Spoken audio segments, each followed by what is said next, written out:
My name is Alicia Trillo. I'm a member here at Unity of San Angelo, and I'm doing my part in being of service. We are one. What does that mean? We talk about it, we chant it, we drum it. We have t-shirts that say, "We are one." I have one that says, "I am you, you are me, we are one." I was intrigued after seeing an announcement in our church bulletin for an upcoming class by the same title. What did that mean? Well, I attended the class and met someone who radiated love and light and spoke of his spiritual awakening while traveling the world to sacred sites. He was one with all of us. I floated out of that class after purchasing a t-shirt, a book, and a meditation tape. I wanted what he had. I wanted to reach that level of consciousness. However, it would take me a few years to have more of an understanding and experience my own awakening at a much slower pace. All in divine timing, huh? As most of you are aware, I've spent time in the lower Rio Grande Valley of Texas and volunteering with a group assisting immigrants seeking asylum. I've toured and I've spent time in the refugee tent city in Matamoros, Mexico. It was during this time, this experience, that the outside world of negativity was amplified. Don't worry, all politics aside, a very rewarding experience that I'm so grateful to have been a part of. However, it did leave me somewhat disappointed in people because I've been waiting for this great awakening for so many years. What was wrong with them? Didn't they know we're all connected? Yes, I became very judgmental. I thought of that book and that t-shirt tucked away somewhere in storage. I am you. You are me. We are one. The universe was giving me an opportunity to heal. Let's face it, whatever I see in others is present within me. We are one. What does that mean? That question I posted on my Facebook page and was thrilled I received more than one response. And I'm happy to share these with you now. We are all God's children. That makes us one. We are one in the Spirit. We are one in the Lord. And they'll know we are Christians by our love. Unity is our true reality. Jesus loves criminals, drug addicts, the churchgoers, and the do-gooders. To him, we are all one. One with the all that is in our DNA and the energy within the universe. We all come from the soil of the universe and vibrate magnetically. We all share the same potential to truly love and create. We are all parts of a living web of life. We isolate isolate ourselves, let me start over. We isolate ourselves so that when we come together, no one is missing. To me, oneness is just that. Instead of parts of your body, it's you and everything in the universe around you. It's the unity of all. The Unitarians, Universalists, independent web of existence have it right, as do the quantum physicists. Beyond the imperfection of our five senses, perception being reality, fueled by our already fuzzy experiences and decisions made prior to preconscious memory or earlier in our lives, which we do not remember, we're going through the world in a grasp of a major illusion. It is a wonder, given our perceptual differences, that anyone can agree with anyone else. Then, do we truly think that a child in a refugee camp, in a place most couldn't find on a map, too weak to shoo the flies out of their mouth, that impacts upon us? The radioactive fallout from Chernobyl was found because of wind currents in salmon found in the Pacific Northwest. And look how the virus has circled the globe. How is it that Reiki reaches anywhere, past, present, and future? Because we're literally wearing each other's shoes. Time being an illusion, and it's all happening in the now. It is easier to reach across the universe in thought and intention as it is immediately across the table than to try to digest some of the concepts referred to above. Wow, aren't those some fantastic comments? What does unity teach about the meaning of oneness? From Silent Unity, Prayer Ministry, I read the following. In every nation of the earth, the seekers of the light are one. It makes no difference what creed or dogma they follow or what they call their faith. The prayers of all people seeking the light unite as a party of the greater good of the world.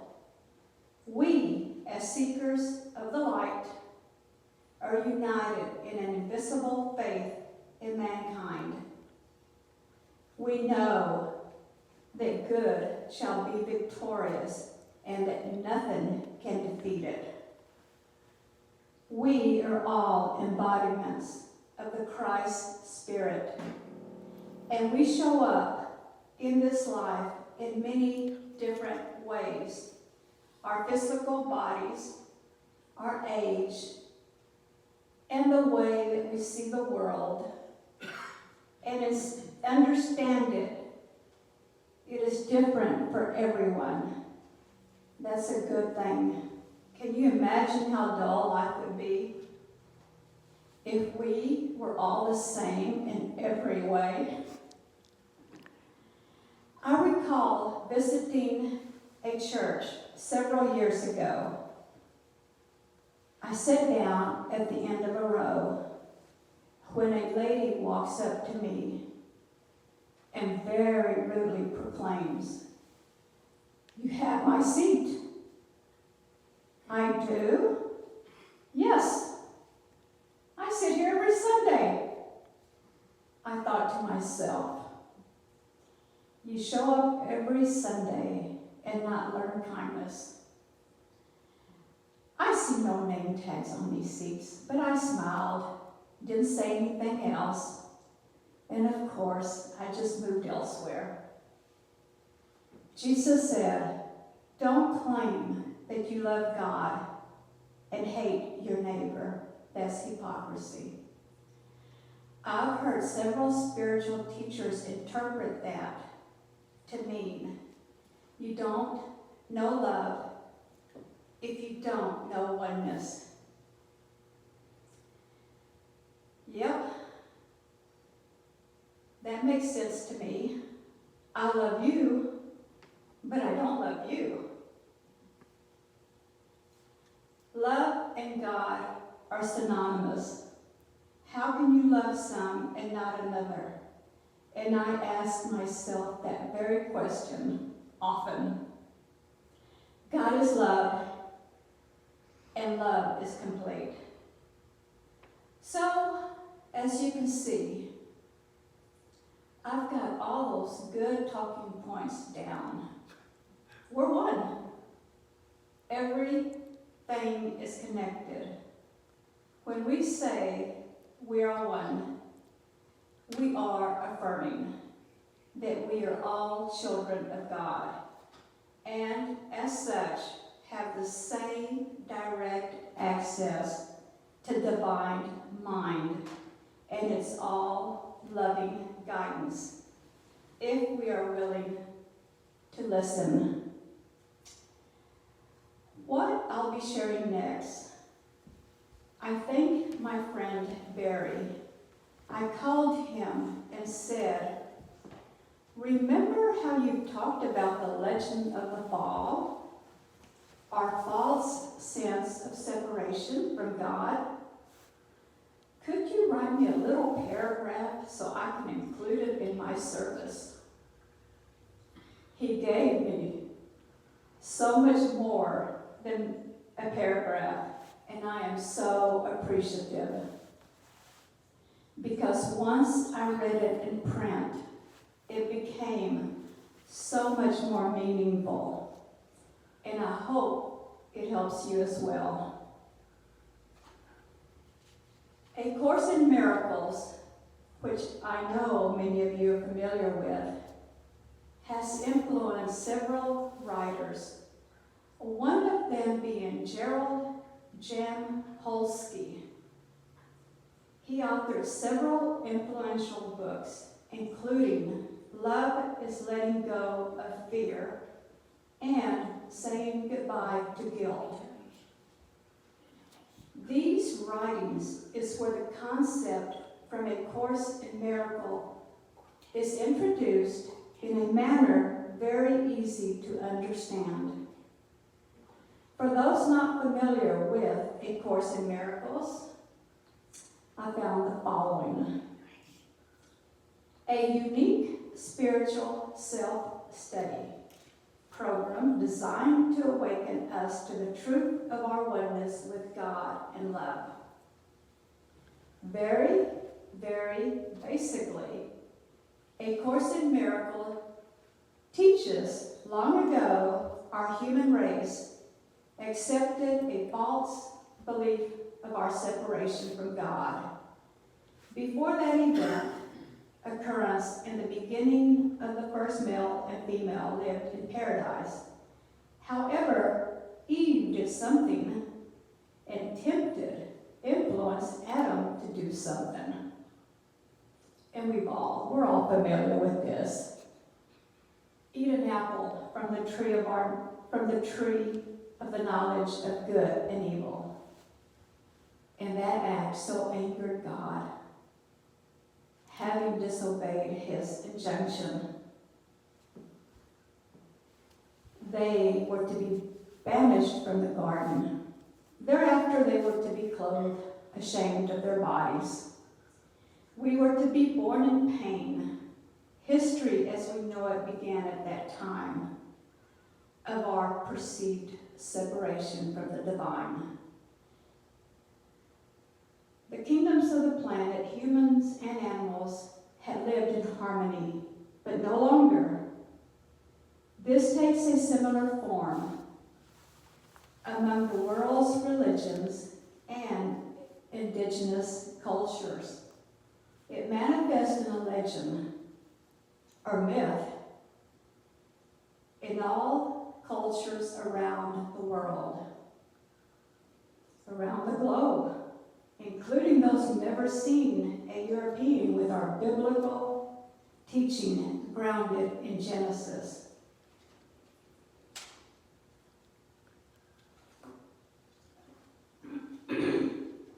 Sorry. It's okay. Then, several generations after being removed from the garden, God observed mankind cooperating to build a great tower, the Tower of Babel, and divides humanity with many languages and sets them apart with confusion. Back to A Course in Miracles. Rather than separation, we have never been separated. However, our culture, all humanity's many cultures, are awash, born into, and swimming in a belief of separation that simply reinforces itself.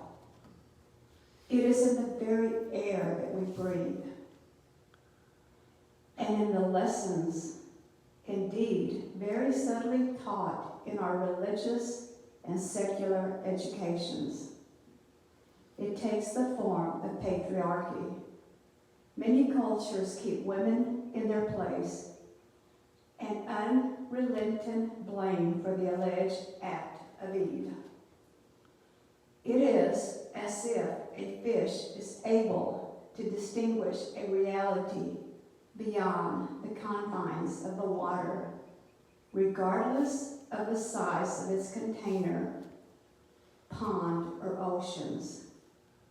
Impossible, and thus impossible for us to act, behave any other way than the ocean of beliefs into which we are birthed and raised.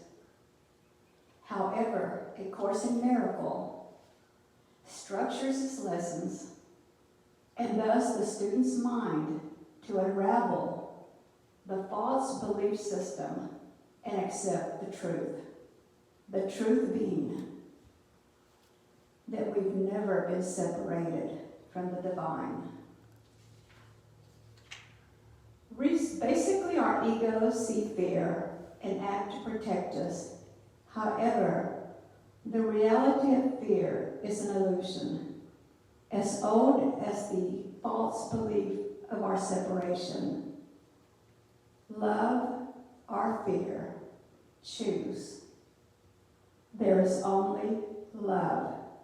Again, fear being an illusion. A metaphor, perhaps. I'm sorry, I got lost here. The aim, therefore, moving beyond the illusion of fear, is to return to the garden, perhaps a metaphor for all souls returning to God, and in that sense, paradise.